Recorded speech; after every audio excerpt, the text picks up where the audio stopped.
कितना इम्पॉर्टेंट है खून डोनेट करना और हमें कितनी ज़रूरत है इस तरह के डोनर्स की? First of all I would like to appreciate you कि आप खून का आलमी दिन इस तरह पब्लिकली मना रहे हैं ताकि लोगों में अवेयरनेस आए खून का अतिया करने की और उन लोगों की मदद हो जिन लोगों को ज़रूरत होती है।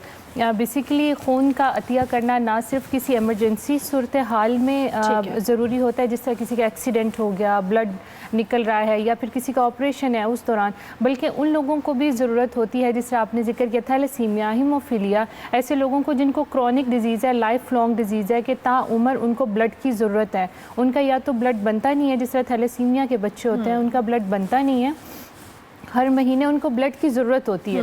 तो वो ब्लड ना तो हम बना सकते हैं किसी लैब में, ना कहीं से ख़रीद सकते हैं। तो इस तरह आप, मैं या फिर और बाकी सेहतमंद लोग जो हैं वो ब्लड डोनेट करते हैं तो उनकी ज़िंदगी का सिलसिला साथ साथ जो है चलता रहता है।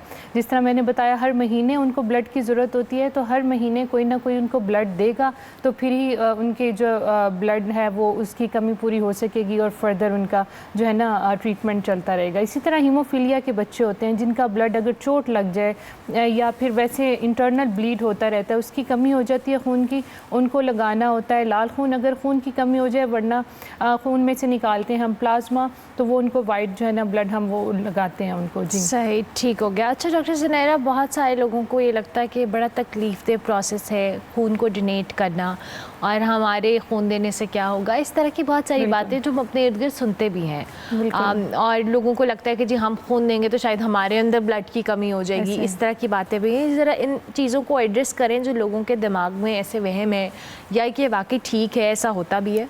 अच्छा, लेट मी टेल यू कि जब आप ब्लड डोनेट करते हैं उससे पहले किसी भी जगह पर जब आप ब्लड डोनेट करते हैं, फॉर एग्जांपल सुंदस फाउंडेशन में, तो आप आते हैं, डॉक्टर आपका मुकम्मल तौर पर मुआयना करते हैं, आपसे हिस्ट्री लेते हैं। अगर आप बिल्कुल सेहतमंद हैं, फिट एंड वेल हैं, आपकी HB हीमोग्लोबिन जो है वो मुकम्मल है, खून की कोई बीमारी नहीं है, तो उसके बाद ब्लड डोनेट करने से जो ब्लड डोनर है ना तो ये तकलीफ़ दे प्रोसेस है, सिर्फ एक सुई लगती है, वो भी अगर कोई एक्सपर्ट लगा रहा है तो वो भी पेनफुल नहीं होता। उसके बाद ये होता है कि जो खून की कमी होती है थोड़ी सी, वो विदिन 3 मंथ्स आपकी वो पूरी हो जाती है। वैसे भी जो ब्लड होता है वो हर 3 महीने के बाद मतलब हम लोगों में वो चेंज हो रहा होता है, नया बन रहा होता है। तो it's better to donate to a needy person. तकलीफ दे प्रोसेस ये नहीं है कि आप एक सुई लगा के एक बोतल खून की किसी को डोनेट करें। तकलीफ दे प्रोसेस ये है कि किसी ख़ानदान के 2 या 3 बच्चों को थैलेसीमिया है, उनको ब्लड की ज़रूरत है, 2 या 3 HB है, और हम लोग जिनकी 13 या 14 HB है उनको वो ब्लड ना दें। और तकलीफ दे प्रोसेस ये है कि माएँ या फिर बच्चे जो हैं वो ब्लड के लिए मतलब वो करते रहें, मांगते रहें या फिर ये अपील करते रहें कि हम लोगों को ब्लड दिया जाए। ठीक है। अच्छा डॉक्टर ज़ुनैरा, जैसे अभी हम बात भी कर रहे थे कि बहुत सारे ऐसे ब्लड ग्रुप्स हैं जो इजीली अवेलेबल भी होते हैं, लोग डोनेट भी कर देते हैं, लोगों में रुझान होता है कि वो जाते हैं या वो सदका या इस ज़ुमरे में भी लेते हैं इस चीज़ को।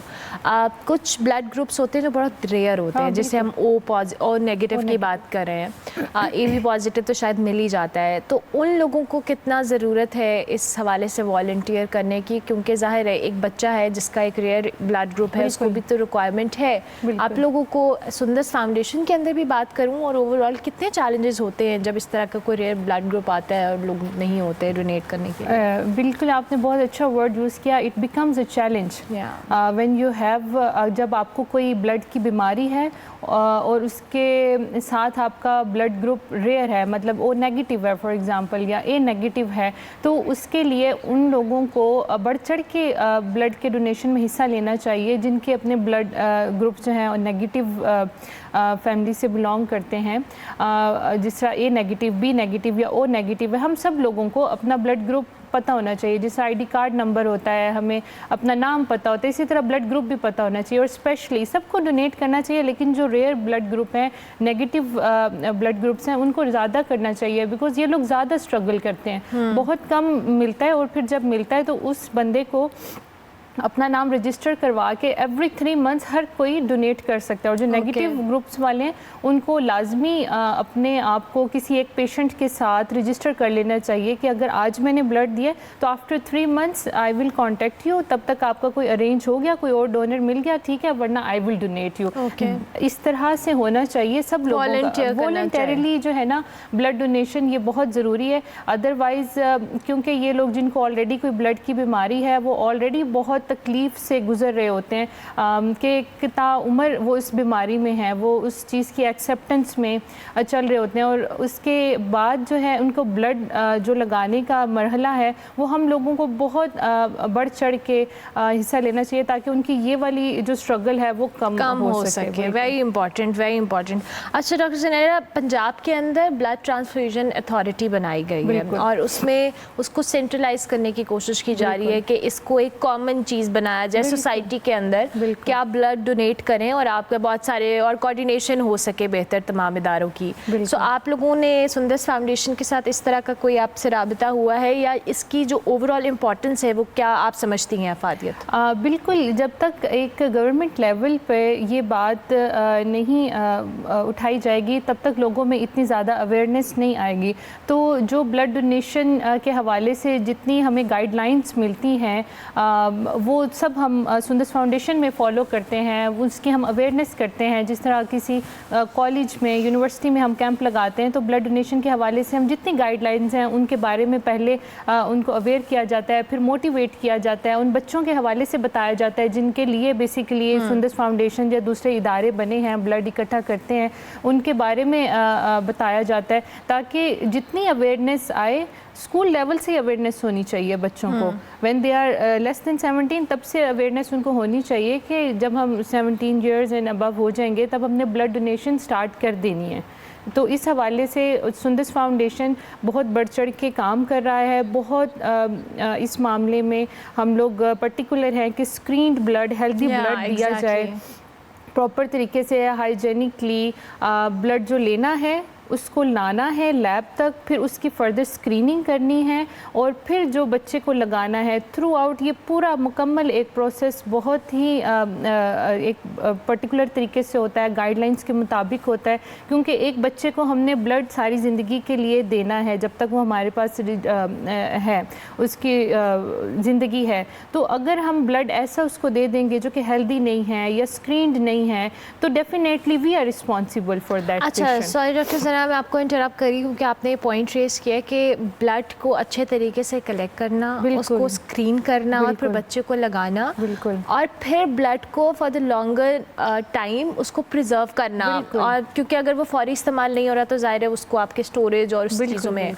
ये सारी चीज़ें, ये फैसिलिटीज़ हमारे पास अप टू द मार्क हैं जिसमें हमें चैलेंज नहीं है। More than up to the mark you can say. I would say कि कोई भी बंदा जो कि जिस तरह सुंदस फाउंडेशन एक चैरिटेबल ऑर्गेनाइजेशन है, वी कलेक्ट चैरिटी, जिस तरह डोनेशन है, तो उसके बाद हम ये सारा बच्चों का जो एक प्रोसेस है वो लेकर चलते हैं। तो जो भी डोनर है हमारे पास वो हमें आए, वो विज़िट करे, वो लैब को विज़िट करे, वो बच्चों से बातचीत करे, थ्रू आउट हमारा सारा काम देखे।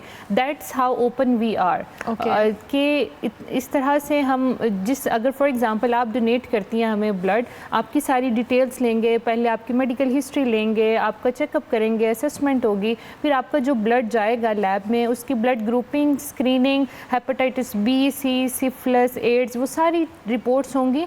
वो ना सिर्फ उस बच्चे के फाइल के साथ अटैच होंगी जिसको वो ब्लड लग रहा है बल्कि आपके साथ भी शेयर होंगी वो। तो when ever you donate blood, आपकी कुछ रिपोर्ट्स हैं, जो कुछ स्क्रीनिंग के टेस्ट होते हैं वो फ्री ऑफ कॉस्ट हो जाते हैं, ऐसा होता है। तो ताकि हम अपने बच्चों के लिए ज़्यादा पर्टिकुलर होते हैं कि जिसको ब्लड लग रहा है वो बिल्कुल हेल्दी हो, स्क्रीन्ड हो, ताकि ऑलरेडी जो उसको एक डिजीज़ है उसके ऑन टॉप उसको कोई और बीमारी जो है ना खून लगने की वजह से ना हो जाए। ठीक है। अच्छा डॉक्टर ज़ुनैरा, अब जैसे ज़ाहिर एक बच्चा है उसको सारी ज़िंदगी ब्लड लगना है और आपके पास बहुत सारे बच्चे हैं, क्या आपके पास कितने रजिस्टर्ड डोनर्स हैं जो रेगुलरली ब्लड डोनेट करते हैं?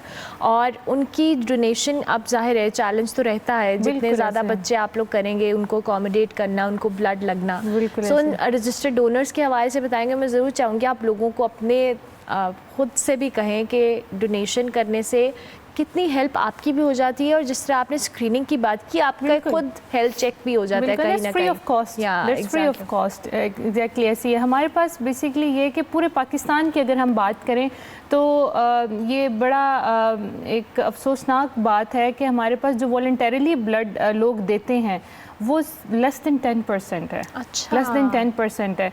हमारे पास सुंदस फाउंडेशन में हमारी डिफरेंट ब्रांचेज हैं, डिफरेंट सिटीज़ में हैं, तो ओवरऑल हमारे पास 8000 बच्चा सिर्फ थैलेसीमिया का रजिस्टर्ड है।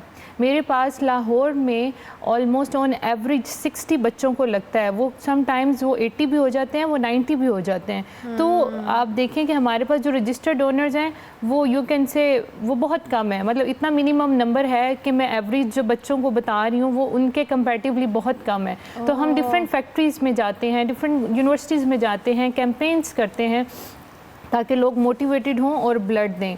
ब्लड देने के हवाले से पहले उनको बताया जाता है कि ये एक साइकोलॉजिकल भी उनके लिए बेनिफिट है, फिज़ियोलॉजिकल भी है। साइकोलॉजिकल ये कि आप एक पेशेंट की, एक मरीज़ की, एक इंसान की जान बचा रहे हैं। मतलब रिलीजियसली भी है, आप जिसने हज़रत सल्लल्लाहु अलैहि वसल्लम ने फरमाया कि जिसने एक इंसान की ज़िंदगी बचाई उसने पूरी इंसानियत की बचाई। एक बंदा ब्लड दे रहा है, वो नेक्स्ट 3 बंदों को काम आ रहा है, 3 बच्चों को। ये उसका लाल खून जो है, पैक सेल वॉल्यूम जिसको कहते हैं, वो थैलेसीमिया के बच्चों को जा रहा है। उसका जो प्लाज्मा है, वाइट सेल है, वो जा रहा है हीमोफीलिया के बच्चों को। उस डोनर के जो प्लेटलेट्स आए हैं उस बैग में से, वो उस बच्चे को जा रहे हैं जिसको प्लेटलेट फंक्शन डिसऑर्डर है। तो एक बंदा जो डोनेट कर रहा है वो आगे 3 बच्चों को दे रहा है। तो जो अब ब्लड डोनेट करते हैं इसका बड़ा एक फील गुड फैक्टर हम इसको कहते हैं कि आपको बड़ा अच्छा महसूस होता है कि आप किसी की मदद कर रहे हो। सेकेंडली आपकी अपनी हेल्थ के लिए इस तरह से अच्छा है, ब्लड का फ़्लो बड़ा अच्छा होता है। बहुत सारी हार्ट की डिजीज़ हैं उससे जो बचा जा सकता है। ब्लड प्रेशर जो है उसका वो बड़ा अच्छा मेंटेन होता है। प्लस ये कि मैंने जैसे शुरू में बताया कि ब्लड जो है वो तो जिस तरह हमारे बाल बड़े होते हैं, नाखून बड़े होते हैं, इसी तरह जो ब्लड है वो भी हर 3 महीने के बाद उसने नया बनना ही है। तो it's better to donate. It's better कि हम किसी माँ को रोने ना दें, किसी बच्चे को ब्लड मांगने ना दें, हम खुद जाके उसको डोनेट करें। वेरी इंपॉर्टेंट, बड़ी अच्छी बात ये कि इतनी ज़रूरी बात अच्छा, है। एज फैक्टर क्या होना चाहिए जो डोनेट करें? एक अच्छी एज क्या है? आप डोनेट हेल्दी आप खुद भी हों, और उसके लिए आपकी जो फिजिकल हेल्थ है या आपकी इंटरनल हेल्थ है वो कितनी है, उस हवाले से बिल्कुल। अच्छा, anybody who is above 17 years old, 17 साल के बाद कोई भी बंदा ब्लड डोनेट कर सकता है। ठीक है। उसका वज़न जो है जो ऑप्टिमल वेट है वो एटलीस्ट 50 या 50 से अबव होना चाहिए। ठीक है। इसके अलावा हर 3 महीने के बाद, जिस समय मैंने कहा ब्लड डोनेट कर सकते हैं, तो उसने पिछले 3 महीनों में ब्लड डोनेट ना किया हो, और इसके अलावा कोई और ब्लड से रिलेटेड उसको कोई इशू ना हो। और बाकी और बहुत सी हार्मोनल डिजीज़ हैं और बहुत सी मसाइल आते हैं, कोई वैक्सीन के लगने के हवाले से या कुछ और दिल की बीमारियां या किडनीज़ की बीमारियां, वो फिर जब हमारे पास कोई डोनर आता है प्रॉपर तरीके से उसकी हिस्ट्री लेके उसका मुआयना करके तो हम करते हैं, उसको फर्दर ब्लड डोनेशन के लिए प्रोसीड करते हैं। लेकिन अगर कोई बंदा 17 ईयर्स से ऊपर है, उसका वेट 50 kg से अबव है, दे कैन डोनेट ब्लड। और उसको खुद ब्लड नहीं लगता, सबसे बड़ी बात है कि अगर उसको खुद कोई ब्लड की बीमारी नहीं है, he is healthy, fit and well, तो they are good to donate blood. 1 साल में 4 दफ़ा ब्लड डोनेट कर सकते हैं। ज़बरदस्त, थैंक यू वेरी मच।